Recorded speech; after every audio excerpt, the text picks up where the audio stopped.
Olá, estamos iniciando o programa Realidades, Direitos Humanos e Cidadania, o seu espaço privilegiado de críticas e debates sobre grandes temas sociais. Hoje a gente vai conversar sobre as configurações familiares e seus conflitos. E para isso a gente convidou aqui Lúcia Freire, que é professora da Fafiri e também ela coordena a Associação Pernambucana de Terapia Familiar. E temos a presença também de Silvana Oliveira, que é psicóloga e terapeuta bioenergeta.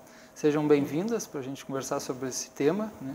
Vamos começar um pouco perguntando, que eu acho que o público não sabe muito bem o que é bioenergética, né? Temos a Silvana aqui, que ela é formada nessa área, né? Eu também tenho uma formação nessa área, então nem todas as pessoas conhecem o que significa a bioenergética, né?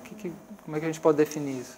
Olá, Marcelo. Então, a análise bioenergética, né? Na verdade o nome é análise bioenergética, é uma teoria, uma abordagem da psicologia que trabalha, que o criador é Alexander Lowen e que trabalha na perspectiva da integração corpo e mente, né? Então, a gente, da análise bioenergética, a gente compreende que nós somos um todo, um integrado, e que o nosso corpo, nossa história está no nosso corpo. E nosso corpo fala e revela, muitas vezes através até do processo de adoecimento, revela muito da nossa história, né? Das tensões e conflitos aprisionados ao longo da nossa história no nosso corpo, né? Nas couraças. É fundamentada na psicanálise e na teoria reichiana, nos estudos de Wilhelm Reich. E aí eu trabalho também como professora no Libertas, que é uma clínica, escola, referência, né, aqui no Nordeste, nessa área da análise bioenergética. O Instituto Libertas é uma grande referência realmente no Brasil, no né? Brasil. E em outros lugares também da análise bioenergética, assim, trabalhos sociais muito importantes, né, com uma clínica também, bastante importante, né? E a professora Lúcia Freire, professora da Fafiri, terapeuta, psicóloga, né? Eu trabalho, né, com psicologia e minha paixão realmente são casais e famílias. Então, realmente trabalho no consultório, dou aula em algumas universidades, né? A Fafiri é uma delas. A Libertas, inclusive, é outra, né? Que a gente dá aula lá no curso de formação em terapia familiar, dentro dessa área da familiar, né? Na Federal lá e na Exuda. E, de fato, né, a terapia de família é uma delícia da gente trabalhar, né? Os conflitos familiares. Né? Isso é muita bronca, né? Muita bronca. Como é que vocês se interessaram por esse tema, assim, dos conflitos familiares e questão de terapia familiar? Como é que chegaram a isso? Olha, no meu caso, né, eu, assim, sempre gostei de psicologia, de conversar com as pessoas, né, de entender os problemas, mas quando a gente está trabalhando dentro de uma terapia individual, a gente está limitado apenas a uma visão, que é a visão de uma pessoa, né? Que traz aquela visão. E a gente sabe que todo ponto de vista tem sempre mais um do que um ponto de vista, né? Então, quando alguém está falando sobre o seu casamento, quando está falando sobre a sua família, sempre tem alguém da família envolvido. Então, a riqueza de uma terapia de casal e de uma terapia de família é justamente a gente poder, naquele momento, junto com os outros familiares, o casal, a gente poder discutir os temas, né, falando e o outro ouvindo, para que o outro também tenha essa oportunidade, né, de ter a sua visão, o seu ponto de vista, e com isso a gente ali mesmo poder resolver algumas questões que você não resolveria se você estivesse conversando só com o seu terapeuta. E os consultórios, provavelmente, com esses tempos sombrios que a gente vive, deve estar muita gente, né? É muito conflito para lá e para cá, macro conflito, micro conflito, né? É só abrir um jornal, sai sangue, assim. Então, deve ter muito trabalho para vocês, né? Eu me interessei por esse tema, Marcelo, na verdade, desde o início do curso de psicologia, né? Quando fiz o estágio na época, na faculdade, né? No grupo família, porque desde a época eu já vinha, ainda bem jovem, num questionamento em relação a essa questão das relações familiares, né? Dos conflitos familiares. E, assim, vindo de uma família extremamente patriarcal, né, uma centralização de poder, onde já questionava isso. E aí, quando eu comecei no trabalho na clínica, também eu vi as pessoas com muito questionamento em relação à revisão desses papéis sociais na família e sexuais.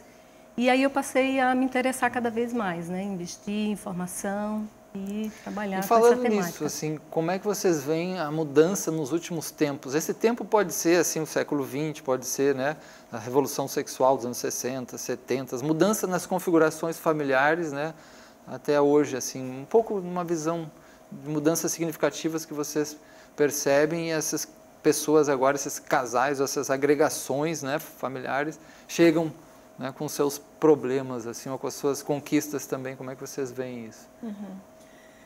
Veja, houveram várias mudanças, né, na família ao longo de vários anos, né? Tivemos algumas questões sociais, né, que influenciaram nisso, né, a Revolução Industrial, a mulher indo para o mercado do trabalho, né, a visão de família mudando, né, ao longo dos anos, mas e outras, né, outras situações. Uma coisa que por exemplo, a longevidade, né? Hoje, a longevidade faz com que as pessoas vivendo mais tempo tenham mais tempo ainda para conviver, por exemplo, com seus cônjuges, né? Antigamente, o tempo de vida era mais curto, porque as pessoas morriam mais rápido, não tinham uma medicina tão avançada, onde a longevidade, né, era um pouco menor. Então, com isso, os casais, por exemplo, conviviam menos tempo, né? Porque os filhos saíam de casa, casavam para sair de casa e eles tinham menos tempo para conviver juntos, porque morriam mais cedo. Hoje, por exemplo, né, os casais têm muito mais tempo de convivência, então existem, né, o que a gente chama da síndrome do ninho vazio, né, quando o filho sai de casa, por exemplo, que o casal se depara um com o outro. Ninho vazio, né? Ninho vazio. Exatamente. E aí, essa, por exemplo, é uma das mudanças, né, que a gente vê. E isso interfere um pouco, né, na questão assim, de ter que conviver um pouco mais. Outras questões também, né, de mudanças têm a ver com a questão das mudanças tecnológicas rapidíssimas, né, que a gente vê, fazendo com que as pessoas estabeleçam mais e mais relacionamentos virtuais, né, que também causa certo conflito, né, com a família, com essa questão dos pais trabalhando bastante fora, né? Não que isso seja um problema, porque o problema de convivência, por exemplo, com os filhos não tem muito a ver com a quantidade de tempo, mas com a qualidade. Mas o estar presente, né, às vezes sendo substituído por um motorista, por um babá, por um joguinho eletrônico, por um iPad, um iPhone, um isso, um aquilo, né? E hoje o iPod, e as crianças iPodem tudo, né? E aí a gente fica muito... alguns pais, por exemplo, compensam demais, né, os seus filhos hoje por conta de não terem esse tempo com eles, né, dando alguns presentes ou facilitando para eles algumas coisas, né, na internet e por aí vai. Então, assim, houveram de fato várias mudanças, né, e essas mudanças, elas, ao mesmo tempo que fazem com que as pessoas tenham um diálogo maior, elas também perderam um pouco, sabe, dessa referência, por exemplo, como a gente tinha nas famílias antigamente, né, onde existia... Porque, por exemplo, o diálogo virtual não é um diálogo, né? Isso. Não é um encontro, né? Então, essa é uma mudança interessante. E antes, interessante. né, as famílias tinham mais um pouco de tempo para sentar juntos, jantar juntos, almoçar juntos, né? Fazer coisas em conjunto. E esse pouco tempo, né, faz também com que as famílias se afastem, né, um pouco mais. Então, tudo isso, né, causa... Essas mudanças vão causando algumas questões assim de conflitos. Por exemplo, as famílias antigamente tinham uma referência de um pai e de uma mãe, onde eram vistos como figuras de autoridade. Hoje em dia, com a democratização da família, onde a gente está sempre discutindo tudo com os filhos, pedindo a opinião de tudo com os filhos, né? Às vezes, isso perdeu-se um pouco, né? Essa questão de olhar para o pai, olhar para a mãe como uma figura de autoridade. Às vezes você está querendo ser amiguinho do seu filho, né? Amiguinha da sua filha. E com isso, né, a gente vai perdendo um pouco essa referência dos limites, né? Até que ponto eu vejo meu pai como alguém hierarquicamente superior a mim e com isso eu tenho algum respeito ou não, né? E essa democratização demais, por exemplo, da família faz com que os filhos entrem demais em algumas situações que não dizem respeito a eles, né? E, de uma certa forma, as famílias hoje nem querem ser autoritárias, né, Silvana? Como a gente vê, não querem o autoritarismo das famílias antigas, mas também também poder fazer tudo, né? faz com que porque os pais vêm de uma família, por exemplo, onde havia muito autoritarismo, né? Então, o que é que eles fazem? Não quero ser autoritário com meus filhos, né? Mas, ao não ser autoritário com os filhos respondem de uma forma, digamos assim, muito fazendo o que quer, né? Mandando até nos pais em algumas vezes. Então, quando os pais se veem numa situação onde os filhos estão acabando de mandar neles e, ao invés de ser o contrário, os pais recorrem àquela forma de agir antiga, de autoritarismo. Aí os filhos ficam confusos, porque nem tem aquela autoridade, né, de referência e também não pode fazer nada, né, não pode fazer tudo. Então, perdeu-se um pouco. As famílias estão um pouco perdidas. É bronca, né? Eu penso também, né, que com o advento, né, dos movimentos sociais, com o movimento feminista, o movimento LGBT, eu acho que a força dos movimentos sociais também deu uma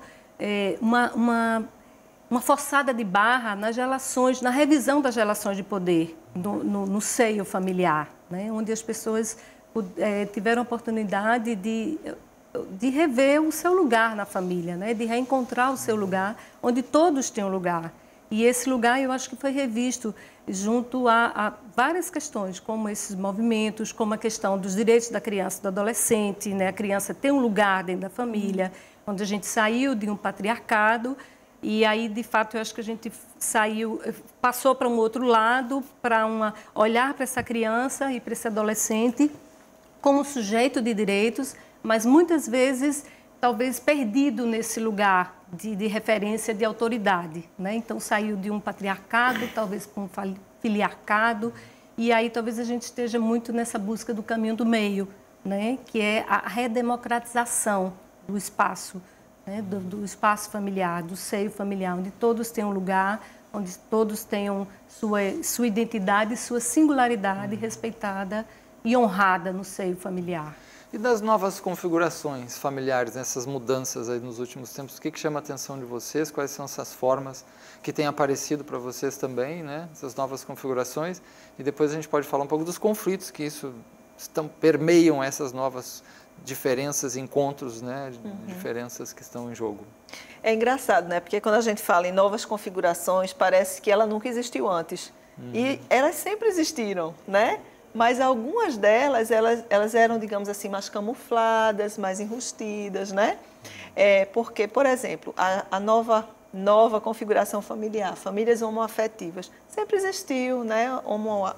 Homoafetividade, né? Sempre existiram situações assim, de relacionamentos múltiplos, né? Coisas desse tipo que a gente vê muito na clínica, mas, digamos assim, a diferença, talvez, não seja nem tanto que elas nunca existiram e agora estamos com novas configurações, mas novas formas de amor dessas famílias, novas formas de relacionamento, né? Novos acordos que estão precisando ser feitos por conta dessas novas configurações. Né? Esse catálogo deve ser muito grande, assim, né? Porque antes a gente sabia, né? Que era A, B, C... por aí um pouco mais, agora é um catálogo muito grande. E o fortalecimento da visibilidade, né, dessas diversas possibilidades de arranjos familiares. Porque a gente tem muitas possibilidades. A família monoparental, que a gente sabe que cresceu muito no Brasil, famílias chefiadas por mulheres, né, uma mulher, a mãe, o filho ou os filhos, uma avó e os filhos, os netos. Né? Então, a família onde essas relações sociais, elas mudaram muito.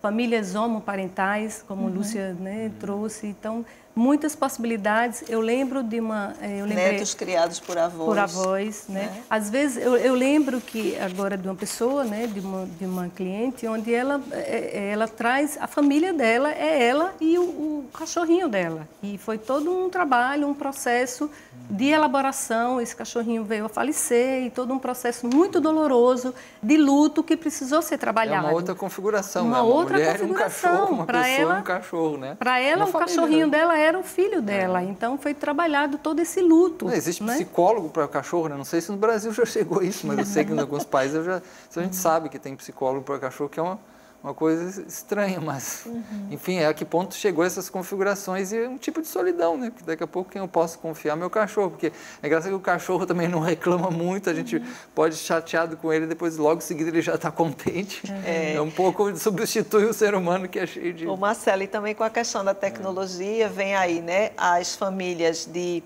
fertilizações artificiais, barrigas de aluguel, exato, né? No caso de algumas famílias homoafetivas também optando pela adoção de crianças, né? Sim. A adoção de crianças que sempre foi algo também, né, não contemporâneo, mas sempre existiu, mas assim, formas diferentes de adoção, né? E os recasamentos, né? As famílias recompostas, né, Isso. Lúcia? Os meus, os seus e os nossos, né? Isso. Os casais que se separam, que se divorciam, que casam novamente com um outro parceiro, uma outra parceira, e que trazem muitas vezes filhos, né, e filhas dessa relação anterior, e que essa família vai se estendendo, vai se ampliando. E, consequentemente, onde tem gente, onde tem ser humano, tem provavelmente conflitos, né? Porque tem diferenças, tem singularidades, tem expectativas. E aí eu penso muito que os problemas e os conflitos, você estava falando dos conflitos, Marcelo, que vai se acometendo aí nessas relações é muito por conta das expectativas que se cria, né, em relação aos membros familiares. Então, filhos com expectativas do que é ser pai, do que é ser mãe em relação aos seus pais, e os pais em relação aos seus filhos, enfim, parceiros em relação um ao outro. E, na verdade, essas expectativas vão sendo frustradas, porque ninguém está aqui para atender 100% a expectativa de ninguém. E aí gera muita frustração, consequentemente, muitos conflitos. Que precisam ser elaborados, conversados. Uma das formas, né, por exemplo, que está em voga agora também é o poliamor, né? Poliamor. Relacionamentos abertos onde as pessoas têm outros parceiros e o cônjuge sabe sobre isso, existe um certo, né, uma certa permissividade e um acordo, né, com relação a isso. Então, assim, imagina, né, que existem inúmeras formas, né, da gente se relacionar, mas eu concordo com o Silvano, eu acho que tem muito a ver com isso, né? A expectativa que a gente cria do outro, né? A antiga amizade colorida. Né? São muitas questões envolvidas nessas novas configurações, né? Vamos a gente fazer um pequeno intervalo e já volto a conversar sobre todos esses pontos, trazendo também alguns dados interessantes sobre como tem se constituído as famílias no Brasil, a questão da monoparentalidade, o papel dos avós, né, da questão do trabalho também. Vamos fazer um intervalo e voltamos já já.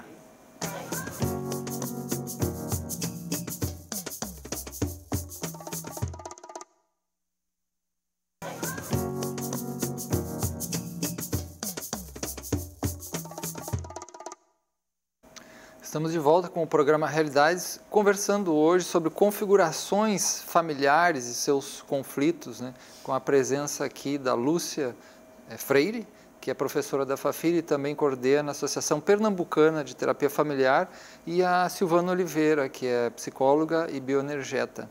Nós falávamos, né, sobre as questões da mudança do estilo de família no país, e aí a nossa equipe aqui, o Leonardo, né, a Débora, nosso diretor Leonardo fez uma pesquisa interessante mostrando aqui os dados do IBGE, que no Brasil 39% das mulheres chefiavam suas famílias.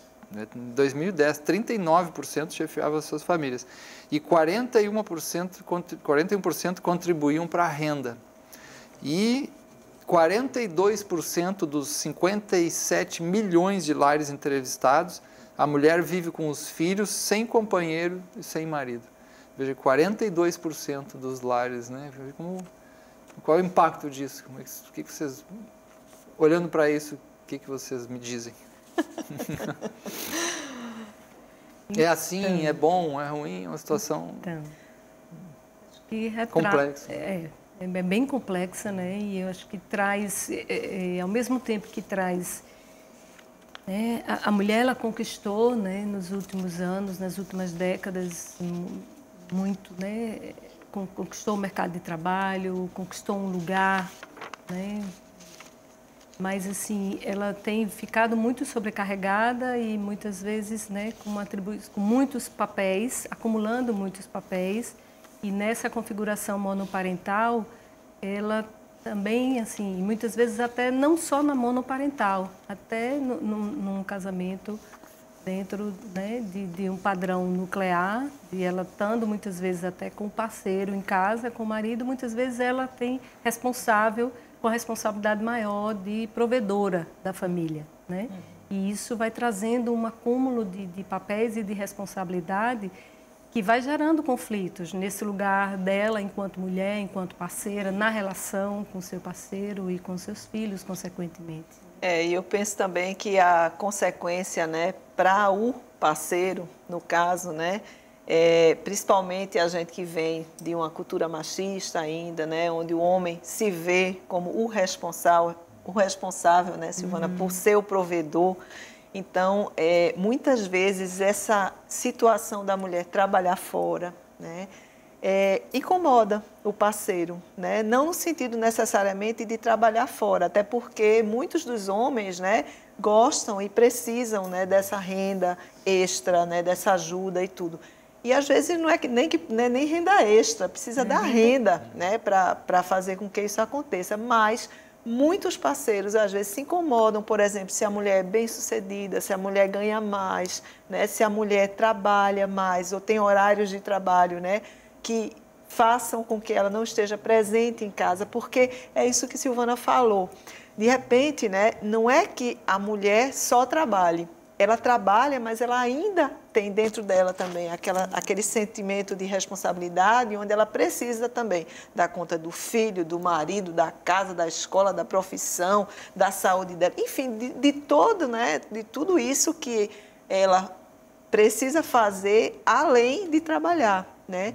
Então, isso, obviamente, gera uma sobrecarga assim nela e gera um impacto, né, no marido e que precisa dessa renda, quer essa renda, mas ao mesmo tempo não quer ela fora de casa, né? Porque o marido também vem com aquela visão de casamento, onde a mulher tem que cuidar de mim, a mulher tem que cuidar dos meus filhos, então a mulher tem que cuidar de mim, tem que cuidar dos meus filhos, tem que pagar aqui as contas também, tem que dar conta de tudo, né? E as consequências disso também para os filhos, porque a mulher mais sobrecarregada, ela também vai ter mais irritabilidade, vai ter menos paciência com esses filhos. O tempo mesmo, né? Por exemplo, para as crianças, quanto, né, mais novas, mais recém, né, nascem, elas precisam muito da mãe, né? Então, isso também impacta muito, porque ela tem outras tarefas, outras coisas, né? É uma questão importante, né? E a importância da pessoa se autocuidar, não é? Porque, independente de qualquer coisa, qualquer ser humano precisa do seu autocuidado, né? Seja a mulher, seja o homem, mas todos precisam se cuidar. E eu acho que, por uma questão cultural, é muito atribuído à mulher esse papel de cuidadora, né? Então, que é algo que a gente tem sido revisto, repensado, a mulher... porque, na verdade, o cuidador e cuidadora é quem está à frente da criança, né? Seja um pai, seja uma mãe, uma avó, um tio, quem deve ser o cuidador e cuidadora, né, dessa criança. Mas, muitas vezes, essa mulher fica sobrecarregada, mesmo com esse lugar de cuidadora e, como Lúcia traz, esse autocuidado fica, muitas vezes, muito fragmentado. E aí o nível de adoecimento, de estresse, né, na vida dessa mulher... Eu acho que a mulher na contemporaneidade ela tem, né, com muito acúmulo, muita carga, muito sobrecarregada e muitas tensões. E olhando assim do ângulo das crianças, assim, vocês notam que em termos de impacto ou de consequências para as crianças dessas novas configurações familiares, assim, né? O monoparental, outra, por exemplo, o caso da homoafetividade, né? 2 homens ou 2 mulheres que, né, adotam uma criança ou têm uma criança. Vocês veem algum aspecto de diferença em relação ao pai e mãe tradicional, convencional, a questão das crianças nessa configuração, assim? É interessante que, assim, a criança em si, ela não vê muito problema, né? Quem vê problema são as pessoas de fora, que podem olhar para aquela criança de uma forma diferente, mas dependendo muito da forma também como aquela relação ela é estabelecida.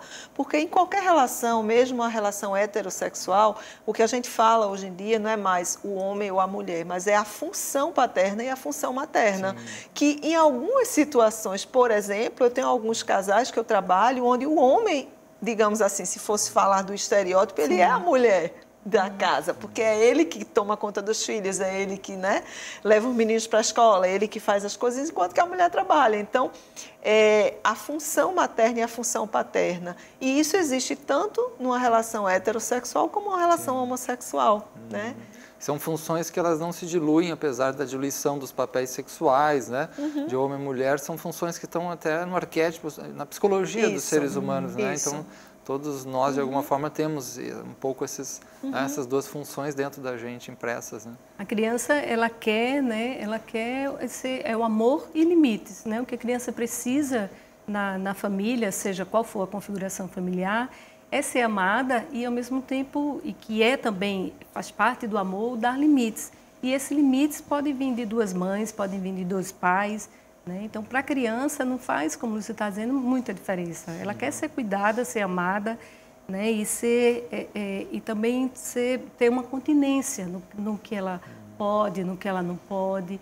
E, muitas vezes, o que acontece na contemporaneidade, com essa sobrecarga da mulher, e numa família monoparental ou numa família homoparental com duas mulheres, né, duas mães, é que muitas vezes as duas estão também, né, assim como na família também de um homem e de uma mulher, estão todos muitas vezes no trabalho, e essa criança, o impacto é que muitas vezes essa criança fica, né, no lugar mais fragilizado, né, de precisar mesmo desse cuidado maior, dessa atenção que muitas vezes ela tem sido transferida para a escola, para as creches, né, onde isso é algo que precisa ser olhado com mais cuidado mesmo.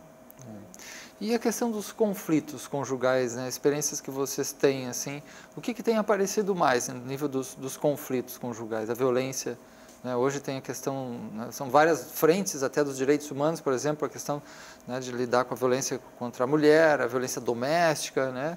E, então, como é que vocês têm acompanhado isso? Olhe, na minha visão, conflitos não são ao todo coisas negativas. Muito pelo contrário. Eu acho que conflitos são muito necessários, porque a gente precisa ter algum grau de desconforto para a gente poder acertar, né, nossos ponteiros, nossas diferenças. Então, assim, ter conflito é muito bom. O problema não é ter conflito, o problema é como a gente lida com eles, né? Então, o que eu vejo muito nos casais, quando a gente está atendendo em terapia de casal, né, e de família, é exatamente isso, né? O quanto as pessoas estão, assim, tendo dificuldade, né, de lidarem com o conflito no sentido, assim, da forma como elas agem.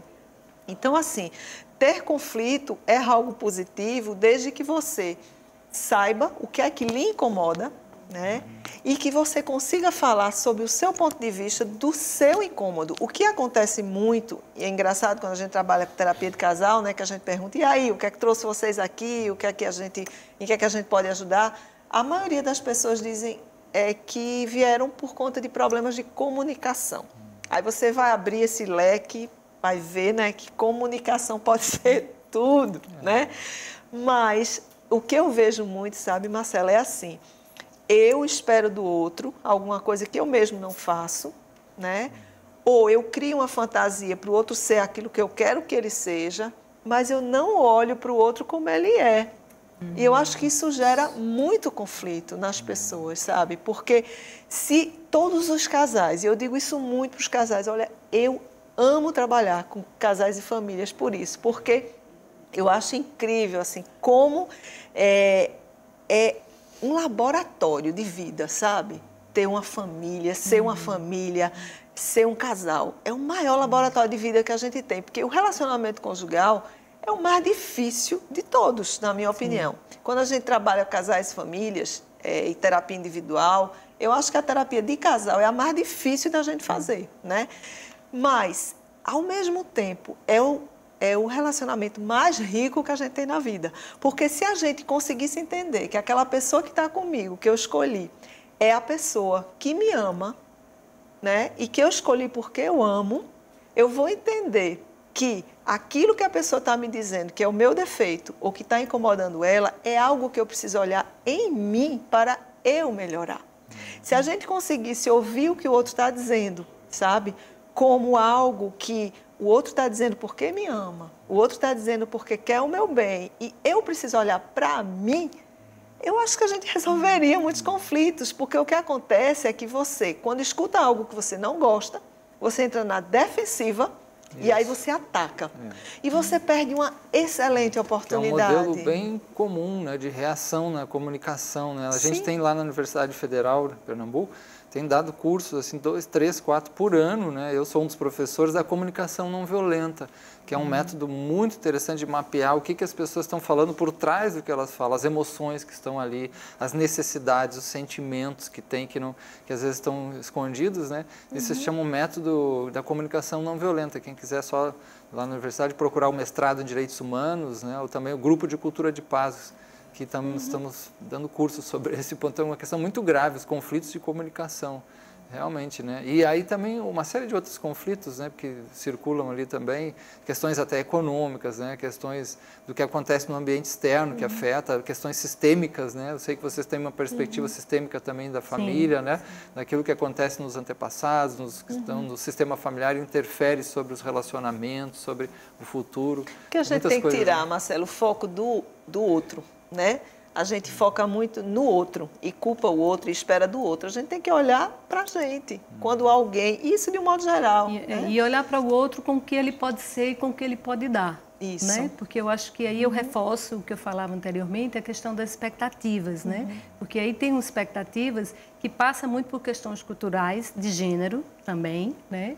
E talvez até principalmente do que se foi atribuído como papel da mulher, papel do homem, papel do pai, papel da mãe. E aí, assim, se espera muito um do outro que o outro seja, você é o marido, é o homem, você tem que ser o provedor, você é a mulher, você tem que cuidar das crianças, tem que cuidar de casa. E tudo isso tem sido revisto, repensado, né, reconstituído. E que, na verdade, eu acho que essas expectativas precisam ser revistas, porque aí à medida que você olha para o outro como uma pessoa, né? E não com um estereótipo de papéis que ele tenha que desempenhar, tenha que cumprir ali para ser o homem ou para ser a mulher, mas é uma pessoa é importante com olhar para essas questões possibilidades. Das violências que nascem aí dentro do seio familiar e que as crianças estão ali também e tudo mais, porque se costuma falar de violência, né, olhando assim a ponta do iceberg, é a pessoa que é chamada criminoso, né, que está lá com a arma e tal. E essa violência social como se não tivesse nada a ver com o que acontece, né, na esfera do poder, na esfera também micro, né, das relações familiares. Isso. Né? Por exemplo, né, até que ponto nós deixamos nossos filhos serem eles, né? Sim. Inclusive em escolhas profissionais. Porque eu já vi casos, inclusive no consultório, onde os pais determinavam. E hoje, né, estamos no século XXI, onde os pais determinavam para os filhos que profissões eles poderiam estudar e que profissões eles não poderiam estudar, né? Então, assim, o conflito também que é gerado nisso, de eu poder, assim, eu tenho meus planos como mãe, como pai, e eu, lógico, imagino o que é que eu quero para o meu filho, mas até que ponto eu também permito que meu filho seja ele, faça as escolhas dele, diferentes da minha, né? E eu acho que isso é um gerador de conflito muito grande, porque a partir do momento que você não permite o outro ser ele, né, ou fazer as escolhas dele, lógico que algumas escolhas são equivocadas, lógico que a gente vai orientar, né? Mas a gente também precisa prestar atenção nessas violências, porque violência, como você falou, não é só bater, né, apanhar, não é? Mas as violências psíquicas, as violências, abuso, né, o abuso de poder, o abuso físico, o abuso sexual, né, o abuso, a invasão na vida do outro, seja esse outro uma criança, uma adolescente, mas é algo que infelizmente é muito recorrente, né? E as crianças que estão, né, muitas vezes que nascem num ambiente desse, elas têm uma influência, a gente não sabe até onde vai essa influência, mas chega na escola, reproduz também, né, problemas que vêm da ordem familiar. E a escola é algo, né, espraiado na sociedade, então essa ligação é importante de ver entre a violência que se chama social ou nas instituições, com aquilo que também está na família, né? E a grande questão que a gente vai falar depois, acho também é como lidar com esses, né? Como remediar, que saídas tem, né? Que tipo de políticas, que tipos de terapêuticas, que tipo de proposta humanizadora que a gente tem, ou ética, para lidar com essas, porque violência tem tem muito na sociedade, né? É bem interessante isso que você fala, Marcelo, porque se isso não for bem trabalhado, né, bem revisto e reelaborado, então essas crianças elas podem ser, né, por exemplo, um nível de psicopatia muito alto numa família, né, que é um abuso de poder, um abuso de autoridade entre os membros familiares, os pais em relação aos filhos. Isso muitas vezes pode, além de dificultar a autonomia e a liberdade dessas crianças, de serem, né, de vir a ser o que eles, de ser o que eles querem ser na vida, isso também pode fazer com que eles reproduzam e repitam, e aí gerar a sociopatia, né? Então, a sociopatia da vida, o sem limite. Muitos temas, né? Vamos fazer um intervalo, né? Vamos fazer um intervalo, depois a gente volta a conversar sobre essas questões e outras ligadas à questão dos conflitos familiares aí. Já voltamos.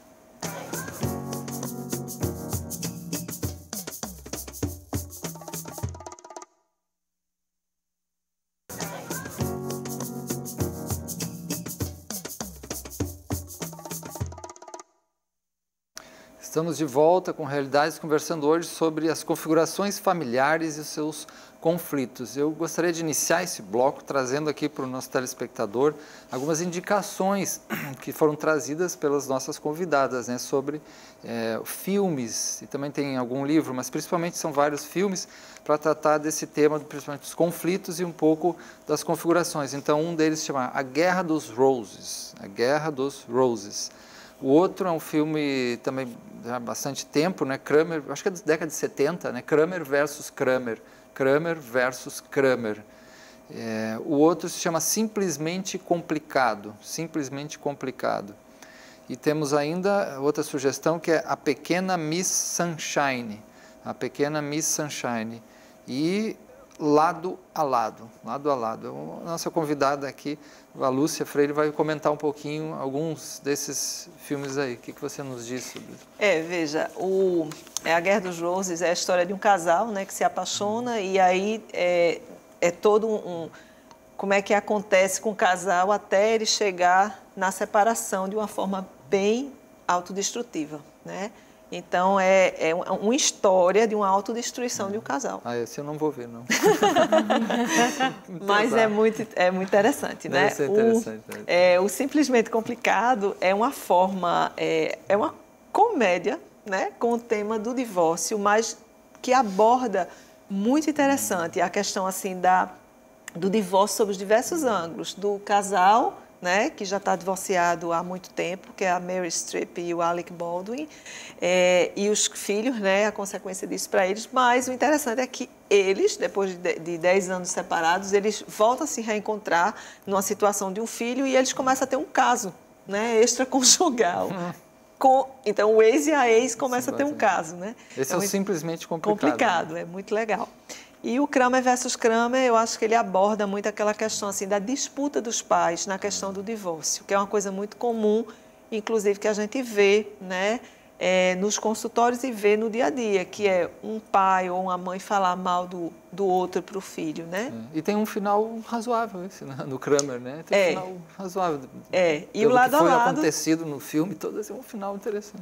E o lado a lado tem a ver com recasamento, é uma situação de recasamento, né? Que também é uma configuração familiar, entre aspas, nova, né? Mas que a gente vê que é muito comum, né? O que é recasamento? Fala para o nosso telespectador. O recasamento é quando você se separa de uma pessoa e você casa com a outra pessoa, né? Então, o recasamento é esse novo parceiro que você adquire depois que você separou-se. Algumas vezes você está separado, encontra alguém e casa, né? E algumas vezes você é solteiro e encontra alguém que já foi casado. Então, isso também se chama recasamento.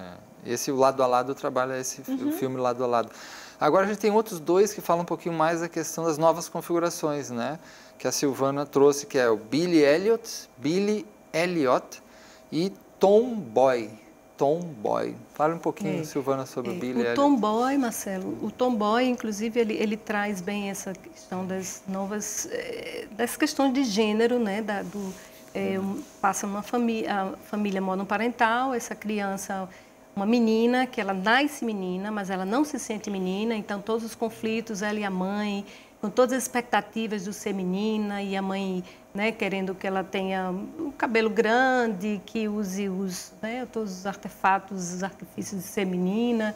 E ela resiste porque ela nunca se sentiu menina, ela, na verdade, se sente um menino, né? E todos os conflitos que ela vai viver nessa família e na escola e no grupo social, né, junto aos meninos, por assumir essa identidade que, na verdade, é a identidade que ela sente, né, que é o ser um menino, é uma questão, né, de transgênero, e é bem interessante. O Billy Elliot, ele traz também questões de gênero e o impacto dessas questões na família, que é um menino que é baseado em história real, todos dois, e o Billy Elliot, o menino que quer ser bailarino e os pais, né, especialmente o pai, não admite, não permite, e o desejo, né, por conta das expectativas, né, desses pais, que eram outras para esse menino, e também por ser bailarino, algo, né, que é considerado como uma atividade feminina, né?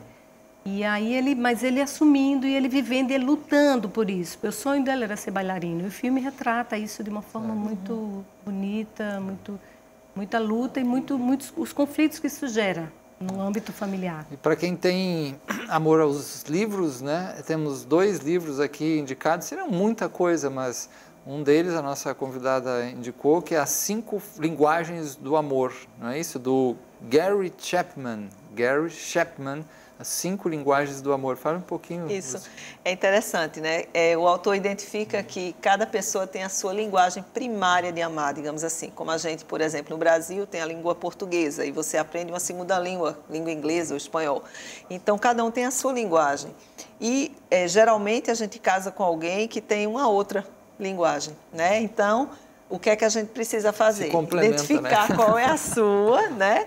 E entender qual é a do outro, para que você consiga entender que o que o outro está fazendo, na verdade, é amor, só não é a mesma forma que você tem, né, de amar. E aí ele identifica 5 grupos, né, de linguagens de amor, tempo de qualidade, o toque, o presentes, palavras de afirmação e atos de serviço. Que são 5 categorias de amar, e geralmente cada um se enquadra dentro dessa, né, categoria e espera que o outro lhe ame daquela forma. Né? Então é muito interessante, é muito legal para os casais, para entender essa diferença e essa coisa que Silvana falou aí da expectativa. Né? Eu esperar que o outro me ame do jeito que eu amo causa alguns conflitos. Então, quando você entende que o outro tem um jeito diferente de amar do seu, talvez isso diminua um pouco, né, os conflitos entre os casais. Certo. E um outro que eu indiquei, que eu li, que é um livro maravilhoso, que é do Stanley Keleman. Ele se chama Amor e Vínculo. Ele trabalha as dificuldades de vínculo das pessoas, né, independente da configuração, e numa visão também bioenergética, né, que envolve questões como está estruturado no corpo, esses bloqueios e tudo mais, e na mente das pessoas, na capacidade ou dificuldade de amar. Como é que ele apresenta casos, como ele trabalha os casos, é muito bonito, muito concreto, ele vai vendo as dificuldades, né, pontualmente, e como trabalhar e recuperar a capacidade dos vínculos, né, que é um tema que eu acho que a gente pode conversar agora, né, que é o tema assim da importância da qualidade desses vínculos, porque no fundo é o que as pessoas querem, né, ser aceita, ser amada, se amar, viver uma vida feliz, né, esse é o ponto, e todo mundo parece querendo a mesma coisa, mas com conflitos tão grandes e não chegando muitas vezes a acordos, né. Como é que vocês veem essa questão, a importância da questão do cultivo, né? Que saídas, porque a gente falou de tantos problemas, a gente quer ver um pouco assim o que fazer, temos para melhorar esses vínculos, a qualidade do vínculo, da afetividade, do amor que as pessoas querem, mas parece que a sociedade não permite, né? Como é que é isso? Hoje a gente está vivendo muito a questão dos vínculos virtuais, né? Por exemplo, né? É uma coisa bem contemporânea. Então, a tecnologia, ela é algo maravilhoso, nada contra, né? Mas ela precisa ser utilizada a nosso favor, né? De que forma? Né? Muitas pessoas estão se escondendo atrás disso, por exemplo, né? Para saírem, para se vincularem às pessoas. Então, assim, como é que a gente faz, né? Para se vincular a alguém, né? É por isso, é pelo afeto, é pelo olhar, é pelo contato, né? Então, uma coisa não pode substituir a outra. E aí você está perguntando, o que é que a gente faz, né? O que a gente faz para isso? eu acho que cultivar mesmo espaços internos, né? Porque cada um tem que estar disponível para se disponibilizar para o outro, né? E cultivar tempo mesmo. A gente tem que ter tempo para o outro, a gente tem que olhar no outro, a gente tem que conviver com o outro, a gente está perdendo muito tempo, né? Com a gente, com essas coisas virtuais, com quantas horas a gente passa no dia olhando um celular, né? Mas quantas horas a gente passa no dia conversando com um filho, jantando com um esposo, né? Saindo com alguém da família, tirando esse tempo. Então, assim, né? Eu acho que o esforço individual de poder fazer essas coisas é muito importante, né? E eu acho que muito disso, né, Lúcia, eu acho que vem muito pela a proteção, né, a proteção ao medo, o sentimento básico, né, Lowen traz, Alexander Lowen, que é o criador da análise bioenergética, no livro Alegria, que ele fala das emoções de uma forma muito linda. Alegria, né? Alegria, ele fala de todas as emoções, ele fala, né, do medo, que é a emoção que paralisa. E aí eu acho que muito por conta do medo, as pessoas estão muito engessadas, né? Muito paralisadas na entrega das relações, que na verdade é uma entrega a si mesma, é uma entrega ao seu coração, é uma entrega aos seus afetos. Porque o vínculo hoje, a gente sabe que vai muito além de uma consanguinidade. O vínculo é o vínculo afetivo, né? É o vínculo do coração. Mas as pessoas, por medo de sofrer, talvez por medo de repetir histórias familiares, né? Histórias do passado, de rejeição, de abandono, de traição. Muitas vezes as pessoas se protegem desse se lançar ao outro, de se lançar ao vínculo. E aí se esconde, se protege nas tecnologias, se esconde, se protege... Né? As drogas também, nas drogas, quantas coisas, né? Tira trabalho, dessa dor, né? No trabalho no também. trabalho, né? O trabalho é um refúgio, né? Mas às vezes é um aprisionamento também, né, Silvana? Então, como é que vocês veem, assim, já que estamos falando do aspecto mais terapêutico, mas medidas que se podia fazer em termos disso para lidar, trazer alguma solução para essa questão, assim, de alguma forma? A saída tem que ser pela terapia, tem que ser por uma dimensão política também, cultural. Que tipo de vislumbre vocês veem da nossa sociedade uma mais harmoniosa, com melhores vínculos, né? Teria que diminuir essa coisa realmente das relações virtuais, que não são bem relações, são algo delirante, né? Que você trabalha com uma imagem que praticamente não existe, né? O que fazer diante disso? Principalmente pensando assim em termos das crianças, né? Que estão sendo muito atingidas, por exemplo, pela questão do virtual e sensíveis a esses medos, essas violências, essas faltas de vínculo, né? Começa pelas crianças, começa pelo... Vamos botar todo mundo na terapia. Eu acho que, assim, além da psicoterapia, né, que eu acho que é um caminho bem interessante de rever e de reelaborar questões, né, mal vividas na sua história, mas acho que a promoção de encontros reais, né, com as crianças. Então, por exemplo, eu sou mãe de criança, né? E eu fico muito atenta a isso como mãe e também como profissional, pontuo muito isso, a importância da gente estar promovendo encontros entre as crianças. Porque as crianças, como as famílias, elas também diminuíram, né, de tamanho, hoje a gente tem famílias muitas vezes com 1 ou 2 filhos, né? Muitas vezes as crianças ficam muito sozinhas, muito sós, né, entregues à tecnologia. Então, acho que promover encontro entre as crianças, seja na sua casa, seja no parque, na praia, enfim, né? Então, promover grupos de encontros e garantir espaço na própria família desses grupos, né? Com jogos, com brincadeiras, com conversas, com... Resgatar um pouco o lúdico, né, Silvana? Esse lúdico muito perdido. Eu penso que, lógico, né, que nem todo mundo precisa ir para a terapia, mas é incrível como algumas vezes é ali o único espaço que algumas pessoas conversam. Eu fico impressionada com isso, sabe? Tem casais que eu atendo que digo, Maria, ainda bem que chegou o dia da terapia, porque é aqui que a gente conversa, né? ou a família diz isso. Então, assim, é triste, né? De uma certa forma. Nós somos profissionais da área, lógico que a gente gosta de receber os clientes e ter os clientes, mas, ao mesmo tempo, né, você achar que aquele é o único espaço onde as pessoas conversam, né? Mas, assim, obviamente, né, a terapia ajuda muito, né, nessa questão. A função da terapia familiar não é dizer para as pessoas o que fazer, como agir, de forma alguma, né? Mas é facilitar o diálogo entre essas pessoas, fazer... Muitas vezes eu me sinto na terapia como uma intérprete, né? As duas pessoas estão falando as mesmas coisas e estão entendendo duas coisas completamente diferentes. Eu estou ali no meio olhando, alô, vocês estão falando a mesma coisa, né? Só não conseguem ver. Então, ser assim um tradutor, intérprete dos sentimentos, né, das pessoas. Outra coisa que eu acho que facilita muito, Marcelo, é a questão assim de o desenvolvimento da espiritualidade dentro da família, sabe?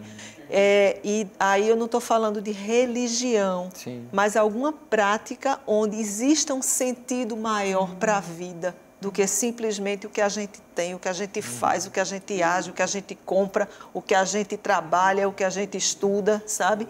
Então, eu acho que a espiritualidade, estudos demonstram hoje em dia, né, muitos estudos, que a espiritualidade tem um impacto essencial na saúde, né, certeza, das pessoas. Né? A espiritualidade é um sinônimo até de amadurecimento psicológico e humano, né? Não é uma coisa mirabolante, é muito difícil, muito concreta, é o cultivo da maturidade. Isso, né? Porque a espiritualidade é a busca do sentido, né, da vida. Isso. Vamos passar a informação dos sites de vocês, onde tem, né, eventos, né, todo ano tem vários eventos, simpósio de terapia familiar, né, os eventos do Libertas. Então, o site do Libertas, vamos lá, que é o www.libertas.com.br www.libertas.com.br, né? Tem muitos textos, muito material, um site que eu já vi muito maravilhoso, o site do Libertas. Cursos, né? Especialização em terapia familiar. Isso, eventos, né? sobre várias coisas. Né? Eventos como a sabedoria do corpo, um evento que a gente está agora, né?